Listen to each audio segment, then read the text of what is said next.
Kamali, taking you through some of the things people are talking about and some of the stuff they're sharing around the world on Newsfeed today. Justice for Nusrat, people convicted of a brutal murder to be killed by the state in Bangladesh. When AOC met Zuck yesterday, it went badly and the internet was watching along, enjoying every moment. I think lying is bad, and I think if you were to run an ad that had a lie, that would be bad. That's different from it being, And how to influence from some people who've made it their life's work.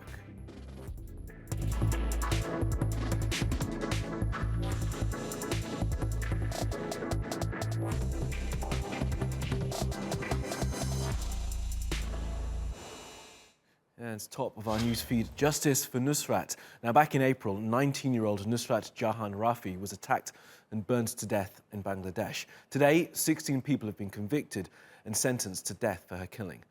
Now, before her death, Nusrat had gone to the police to report that her schoolteacher had assaulted her, a rare thing for a young girl in Bangladesh to do. And while an investigation was underway, she was set upon and set alight, and she died from her injuries 10 days later. Now, when news of the attack broke, there were protests all over the country, people demanding that the perpetrators be brought to justice. Nusrat's family were among them, leading the calls for accountability for her death. Here's what her brother told us when we spoke to him at the time. Nusrat kept asking me and my father to give her water, but the doctor said she can't drink in her condition. But she insisted. This really saddened us.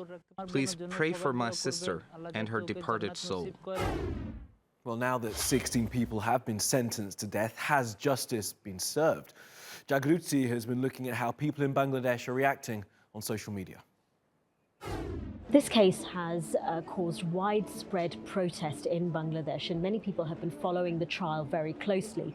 Let's just look at some of the social media reaction to the trial and the sentencing. Even before the trial and the sentencing had commenced, some people were talking about the need for punishment. So one tweeter says, "Not only me, but most of the people of Bangladesh today want exemplary punishment of Nusrat Jahan Rafi killers." After the sentencing today, one person tweeted saying, "In the most widely discussed case of Feni's murder in Bangladesh, Nusrat Jahan Rafi's murder case has been announced by a judicial court today and sentenced the death sentence to 5 accused. This verdict will bring some peace to Nusrat Jahan Rafi's soul."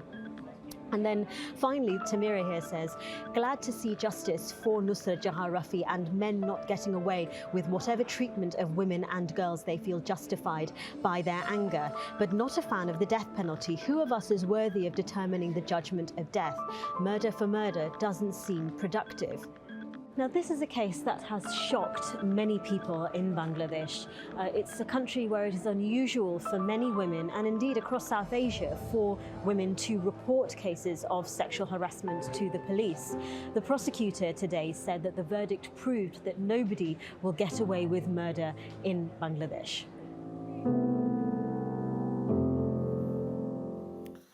All right, let's take a look at some of the other things that caught our eye on social media.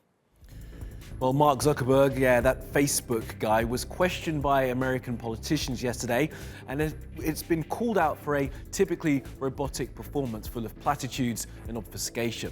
And when he faced off with Congresswoman Alexandria Ocasio Cortez, things got particularly interesting. She challenged him on Facebook's new policy of allowing politicians to lie in campaign ads.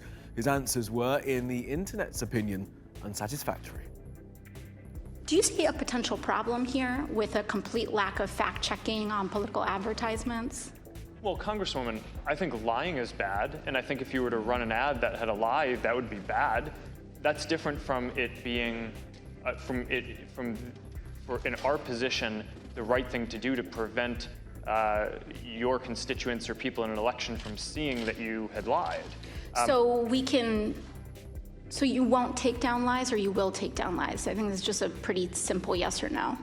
Congresswoman, I'm not talking about spin. I'm talking about actual disinformation. Yes, in most cases, in a democracy, I believe that people should be able to see for themselves what politicians that they may or may not vote for so are you saying, won't take judge them their down. character for themselves. So you won't take. You may flag that it's wrong, but you. Well, this video of protests from Nabatieh in southern Lebanon is going viral after a Twitter user pointed out how similar it is to scenes from Les Miserables. Now, that book is by Victor Hugo, of course, and it's been made into countless movies and musicals, and it's about the French Revolution. It also looks like the famous Delacroix painting, also about the revolution, called Liberty Leading the People. Now, millions in Lebanon have been protesting for more than a week now against corruption, nepotism, and the terrible state of the economy. Ilham Tohti, a Uyghur writer and activist who's in jail in China, has been awarded the Sakharov Prize for Human Rights. Mr. Tohti has been fighting for rights and freedoms for his people in Xinjiang. He was sentenced to life in prison in 2014 after he was convicted of separatist-related crimes. His daughter is quoted as saying that the award now recognizes the suffering Uyghurs are enduring. Now, this is the second major prize that Ilham Tohti has won this month. He also received the Council of Europe's Václav Havel Human Rights Prize earlier. And it is World Polio Day, a disease which has been eradicated in most parts of the world, but which is still clinging on in Afghanistan and Pakistan. The World Health Organization say that type 3 of the wild polio virus has been destroyed, but it's type 1, which is still around in the Afghan-Pakistan border region. There were 88 cases of the virus this year, 33 last.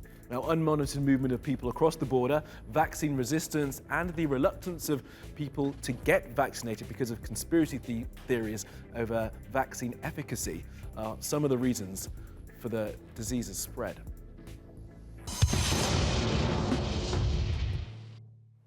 Well, to China now for a story worthy of a movie. And it'll be a comedy about a bunch of lazy crooks who end up getting what's coming to them. Here's Sam in Beijing. Well, talk of a botched assassination here in China has been widespread on social media in recent days. It comes after news that a group of hitmen had been jailed after trying to subcontract some dirty work to each other. Now, according to media reports, it all started when a businessman hired someone to take out his competitor for almost $300,000. But rather than doing the job, the man then hired someone else to do it, who hired someone else, who then hired someone else. You get the picture. So how did it all come undone? Well, rather than carrying out the work, the last man who was hired apparently told the target. They both then reportedly planned to fake his death before he went to the police and told them about the plot.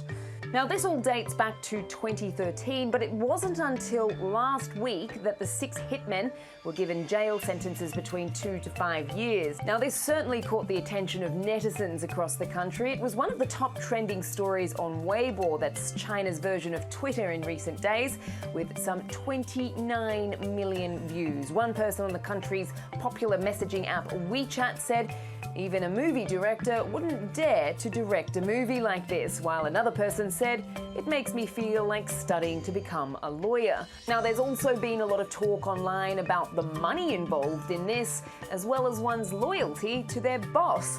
Nevertheless, it certainly gives a whole new meaning to the middleman. Well, the Inflow Conference is an annual event for people who've managed to make their use of Instagram a full-time job. They meet up and take pictures of themselves and of each other, and this year we sent Liz down to meet some of them and find out from the horse's mouth exactly what it takes to be an influencer.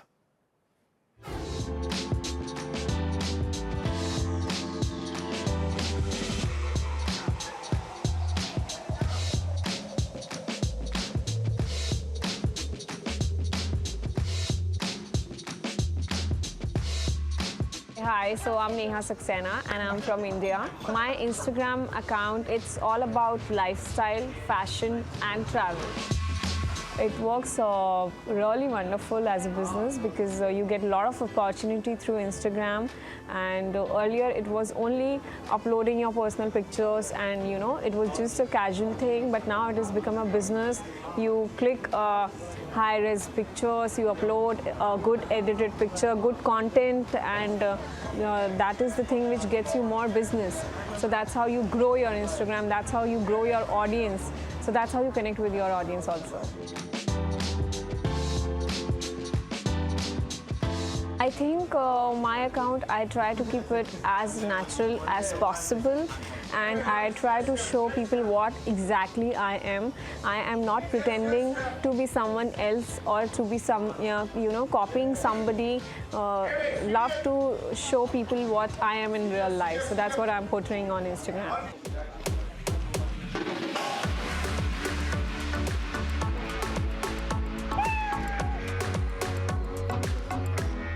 People recognize me as an Iranian person that is in Asian market. On Instagram, they call me Arashi.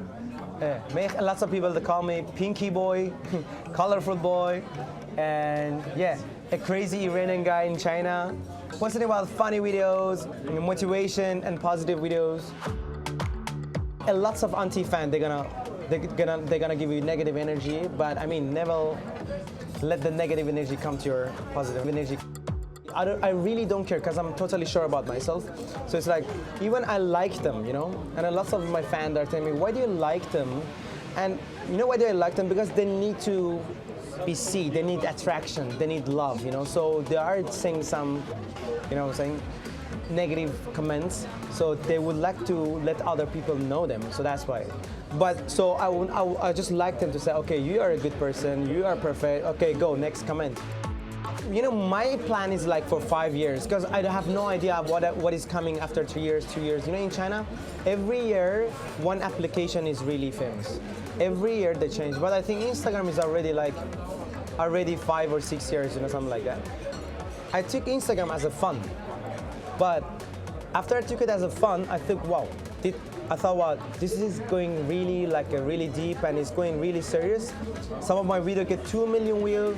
3 million views, 1 million views, and I was like, wow, lots of people are watching me, so keep going, So now I'm quite serious about that. Yeah.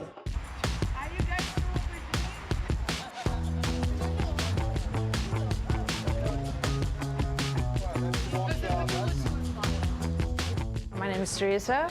I'm Portuguese from Lisbon. I'm a photographer, and my work is mainly about color. Mostly editing pictures in a way that detach them a little bit from reality. So the places I visit and the things I photograph, they're always a little bit off. There's a slight strangeness to them. I see myself much more as a photographer for sure. I mean, photography is my passion, my interest, and the way I'm making a living. I don't see myself as a marketer at all. When I travel to places and take pictures there, people will want to go there, or they're always asking me, where was this shot? I didn't see this when I was here or there.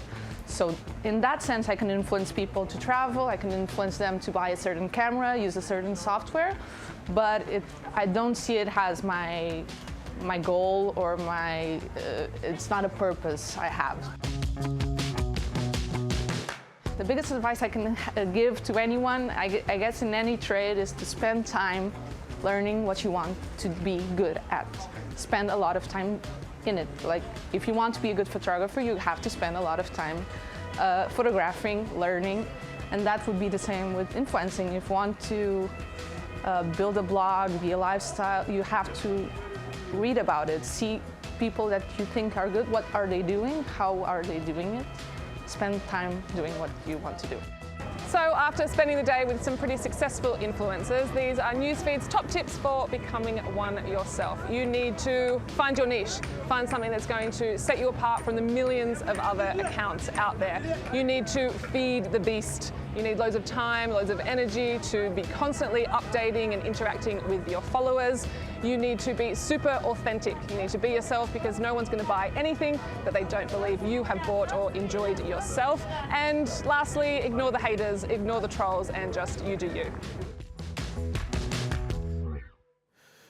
And last up, today's Animals Doing Stuff comes from a zoo in the US state of Illinois. Now, they are preparing for Halloween by giving some of their animals pumpkins to play with. Now, whether these animals celebrate the pagan festival that is All Hallows Eve is not discussed, but they do seem pretty pleased to be able to eat some decent seasonal veg. So who are we to question what's going on? And that will do from the Newsfeed team. Reach out to me with your questions, comments, complaints and suggestions. You'll find me at Kamali Melbourne. You'll find us 24/7 on YouTube. Be sure to subscribe to our channel and follow me on Twitter. Follow, subscribe and add. See you again tomorrow.